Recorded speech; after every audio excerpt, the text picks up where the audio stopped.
என்னம்மா சமையலுக்கு எல்லாம் ரெடி பண்ணிட்டு இருக்கீங்களா? என்ன பண்ணிட்டு இருக்கீங்கம்மா? இன்னைக்கு வந்து முள்ளங்கியும் முருங்கைக்காயும் போட்டு சாம்பார். ஓகே, எனக்கு உருளைக்கிழங்கு ஃப்ரை. ஓ, அது ஃபேவரட். ஆமா, ரசத்துக்கு கொதிச்சிட்டு இருக்கு. புளி தக்காளி போட்டிருக்கேன். அப்புறம் சாம்பார் இது என்ன பொடி, ரசப்பொடி, உப்பு, பெருங்காயத்தூள் எல்லாம் போட்டு கொதிக்கிறது. அப்புறம் இப்போ பருப்பு வேக வச்சு வச்சுருக்கேன். தண்ணி தெளிஞ்சிருக்கு. இந்த தண்ணியை ரசத்துக்கு எடுத்துப்பேன். இப்போ குழம்பு தாளிக்க போகிறேன். குழம்பு தாளிக்க போகிறீங்க. Okay okay. முள்ளங்கி முருங்கைக்காய் சாம்பாருக்கு ஃபஸ்ட்டு எண்ணெய் போட்டு கடுகு போட்டிருக்கேன். ஓகே. கொஞ்சமாக சின்ன வெங்காயம் பெரிய வெங்காயம் போட்டிருக்கேன். ஓகே. அப்புறம் இந்த வரமிளகா, இந்த கருவேப்பிலை, முள்ளங்கி போட்டு கொஞ்சம் வதக்கிக்கலாம். கொஞ்சம் நிறைய முள்ளங்கினாக்கா தனியாகவே வதக்கிடுவேன் எண்ணெயில்.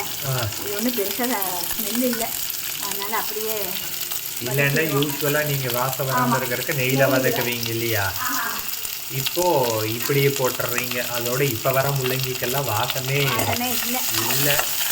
ஆனால் இப்படி போட்டு கொஞ்சம் நல்லா வதக்கிடுவேன். அந்த வாசம் போகிறக்காக வதக்குறீங்க. இல்லை வதக்கணும், வெங்காயம்லாம் வதக்கணும்ல. Okay okay okay. இது போட்டு நீ வதக்குங்க. கொஞ்சம் நல்லா வதங்கிடுச்சுன்னா இது இப்போ நல்லா வதங்கி இருக்கு. ஓகே. ஒரு தக்காளி போடுறேன். காய் நல்லா வதங்கின உடனே இப்போ இந்த தக்காளியே போடுறேன். ஆமாம், சூப்பர் சூப்பர் சூப்பர். இதுவும் நல்லா தக்காளியை வதங்கணுமா? ஆமாம், கொஞ்சமாக வதங்கணும். ஓகே. தோல் அப்படியே தோல் சுருங்கணும். ஆமாம். இது அப்படியே வதங்குறக்குள்ளேயே நீ அடுத்து ஏதாவது பண்ண போறீங்களா? என்ன பண்ண போறீங்க? இதுக்கு கட்லெட்டுக்கு கொஞ்சம் தேங்காய் அரைக்க போகிறேன். கட்லெட்டுக்கு அரைச்சி ஊற்றணுமா? ஆமாம், அரைச்சி ஊற்றி தாளிப்பேன். கொஞ்சமாக சோம்பு. ஓகே. சோம்பு, 4 வரமிளகா. ஓகே. கொஞ்சமாக தேங்காய் போடுறேன். தேங்காய் போட போகிறீங்க. ஓ, இதை அரைச்சி விட்டு கட்லெட்டா? இதெல்லாம் அந்த காலத்து கட்லெட்டு. Okay okay okay. தேங்காய் அரைச்சி விட்ட கட்லெட்டுக்கு இது தேங்காய் போட போகிறீங்க. ஆமாம். சோம்பு, 2 வரமிளகா, தேங்காய். கொஞ்சம் தானே இருக்குது, அதனால் நிறைய தேங்காய் போடக்கூடாது. இவ்வளோ போட்டிருக்கேன். ஓகேம்மா. ஒரு 3 உருளைக்கிழங்கு இவ்வளோ 3 உருளைக்கிழங்குக்கு இவ்வளோ போட்டிருக்கீங்க. ஓகே. இனி இப்போ இதை எல்லாம் வறுக்கெல்லாம் வேண்டாம், இது அப்படியே போய் அரைச்சி வர போகிறீங்க. ஓகே, போய் அரைச்சிட்டு வாங்க பார்க்கலாம். காய் நல்லா வதங்கிடுச்சாப்பா? தக்காளி எல்லாம் வதங்கிடுச்சு. சாம்பார் தூள் போட்டேன். ஓ, 3 ஸ்பூன். 3 ஸ்பூன். நல்லா கோபுரமாக போடுறீங்க. கொஞ்சம் தான் சத்தமாக பேசுங்கன்னா நேற்று கோயிலுக்கு போயிட்டு வந்தேன் டயர்டுன்ட்டு நீங்கள் வாய்க்குள்ளேயே பேசுனீங்கன்னா இது ஏதோ ஊமை வீடியோ மாதிரி தான் இருக்கும். கொஞ்சமாவது சத்தமாக பேசுங்க. நீர்க்க கரைச்சிருக்கேன் புளி தண்ணியை, அதனால நிறைய இருக்கிற மாதிரி தெரியும். நீர்க்க இருக்கு, அவ்வளோதான். ஓகே, சரியா? காய் வேகணும். இதோட கொஞ்சமாக பருப்பு தண்ணி ஊற்றிடுவேன். கொஞ்சம் ஊற்றினா போதுமா? காய் வேகணும்ல, அந்த அளவுக்கு. அதுக்காக அதுக்கு தான் இப்போ புளியும் கொஞ்சம் நீர்க்க கரைச்சி இதை போட்டிருக்கேன். ஏற்கனவே வெங்காயம் வதங்கும்போது உப்பு போட்டுட்டேன். அதே போதும், அப்புறமா நம்ம உப்பு போட்டுக்கலாம். இது கொதிக்கணும், நல்லா கொதிக்கட்டும். ரசம் கொதிச்சு ஓகே, இது கொதிக்கட்டும். மூடி போட்டு வச்சிட்டீங்க. என்னம்மா காயெல்லாம் நல்லா வெந்துருச்சா? நல்லா வெந்துருச்சு. ஓகே. இந்த வேக வச்ச பருப்பு தண்ணியெல்லாம் எடுத்து ரசத்துக்கு ஊற்றிட்டு எடுத்து இங்கே வச்சுருக்கீங்க. பருப்பை மட்டும் இங்கே போட்டு நல்லா கிளறணுமா? இது அவ்வளோதானா ப்ராசஸ்? இன்னும் இதுக்கு இல்லை இல்லைம்மா, அது கொதிக்கிறது ஓகே. இனி தாளிக்கிறது அதெல்லாமும் இருக்கா? Okay okay. இப்போ முருங்கைக்காய் முள்ளங்கி சாம்பார் பாதி ரெடி. இனி கொதிச்சு இறக்கினா முருங்கைக்காய் முள்ளங்கி சாம்பார் ரெடி ஆயிரும். உப்பு போட்டுக்கலாம், ஏன்னா முதல்ல உப்பு போட்டிருந்தேன். வெங்காயம் காயெல்லாம் வதங்க உப்பு போட்டிருக்கேன். சூப்பர். இந்த பக்கம் ரசமும் ஆயிட்டே இருக்கு. சூப்பர். முருங்கைக்காய் முள்ளங்கி சாம்பார் ரெடியா ஆயாச்சு. பாதி ஒரு கொதி வந்தால் இறக்கிடலாம் இல்லையாம்மா? ஓகே ஓகேம்மா.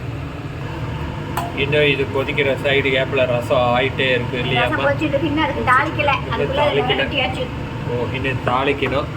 இன்னும் இது என்ன ஆயிடுச்சு? ஆகிட்டே இருக்கு. ஓகே, பாருங்க. கோயிலுக்கு போக டைம் ஆச்சு. ஆமாம், அதுக்காக இதை அவசரப்படுத்துகிறேன். ஆமாம்,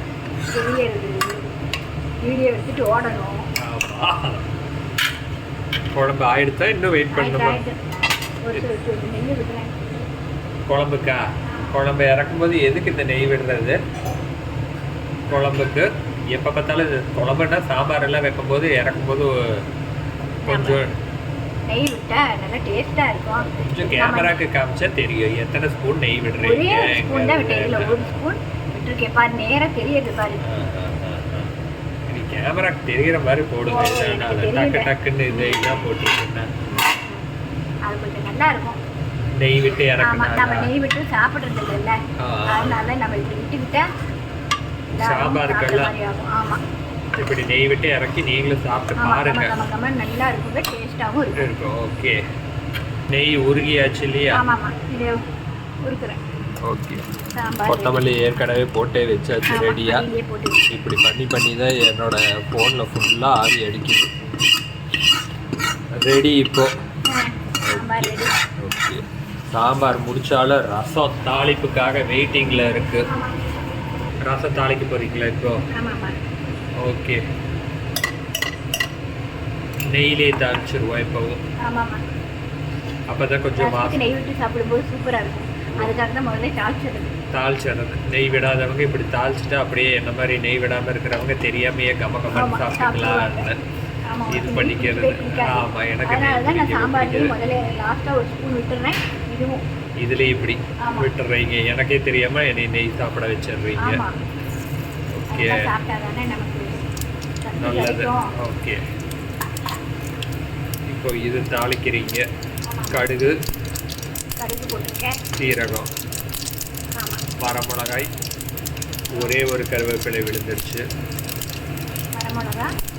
அப்புறம் பூண்டு தட்டி போட்டிருக்கீங்க. இதை நல்லா வணக்கிடுவீங்களா?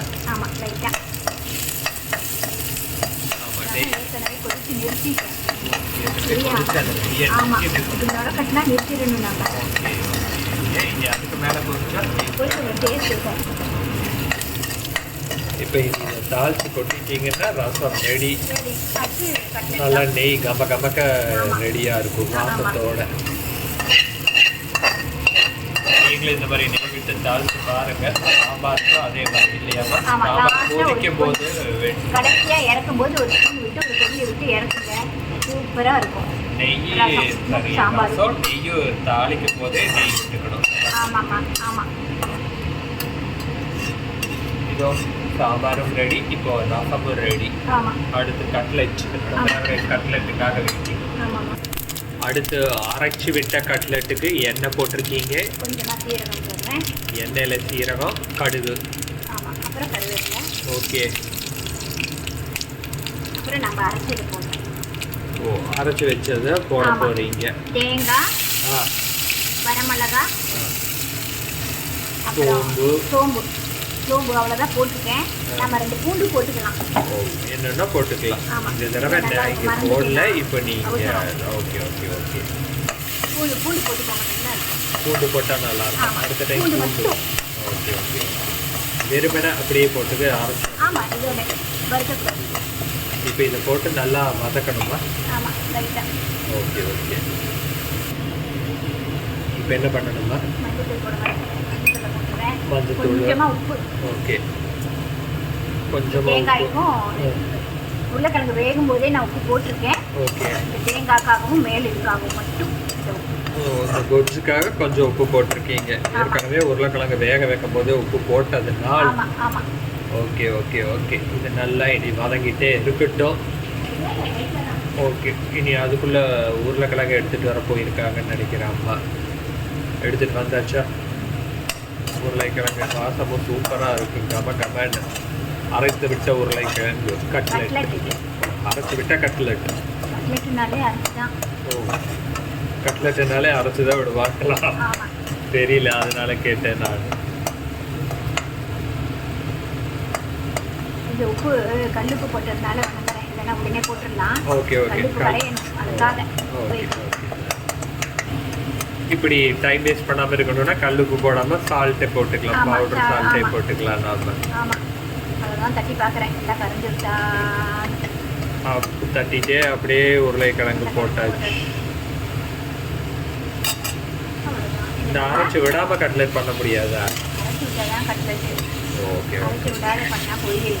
அது வெறும் பொரியல் இல்லை, அதையே சில கட்லெட் இருந்தாலும் சொல்கிறாங்க, அதனால கேட்டேன்.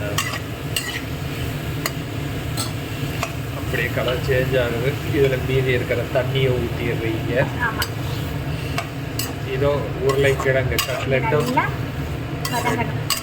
அந்த காரம் கிழங்குல பிடிக்கிற வரைக்கும் அது இதாகணும். அப்புறம் இந்த தண்ணி சுண்டணும்.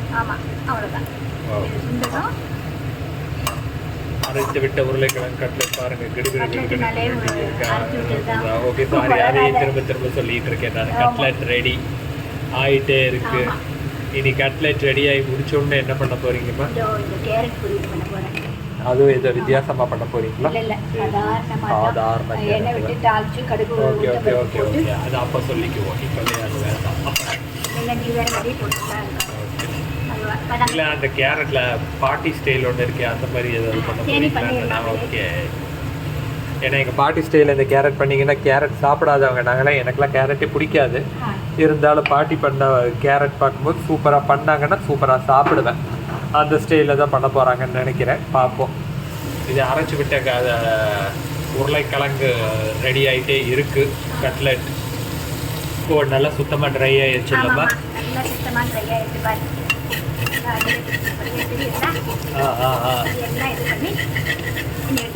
போட்டுற வேண்டியதுதான். ஓகே.